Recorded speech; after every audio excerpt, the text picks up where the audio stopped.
রাজধানীর উত্তরায় বিমান বাহিনীর একটি প্রশিক্ষণ বিমান বিধ্বস্ত হয়েছে।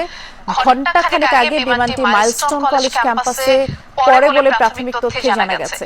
আইএসপিআর জানিয়েছে এটি বিমান বাহিনীর প্রশিক্ষণ বিমান এবং বিধ্বস্ত হওয়ার সাথে সাথেই এতে আগুন ধরে যায়। আশপাশের এলাকার মানুষ ছুটে যায়। বিমানটিতে স্কোয়াড্রন লিডার তৌকির ছিলেন বলে প্রাথমিকভাবে জানা গেছে। আর কেউ ছিলেন কিনা তা এখনো স্পষ্ট নয়।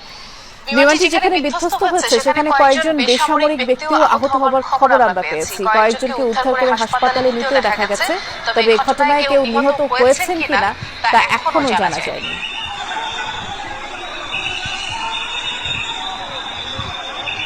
এ বিষয়ে আমাদের সহকর্মী আহমেদ রেজা খোঁজ খবর রাখছেন, তিনি যুক্ত আছেন আমাদের সাথে। রেজা, একটু জানাবেন এখন পর্যন্ত হতাহতের কোনো খবর আপনি পেয়েছেন কিনা? আরেকটি বিষয়, এই বিমানে যে স্কোয়াড্রন লিডার তৌকির ছিলেন তার আসলে কি অবস্থা বা কোনো আপডেট জানা গেছে কিনা, একটু বিস্তারিত করে জানাবেন।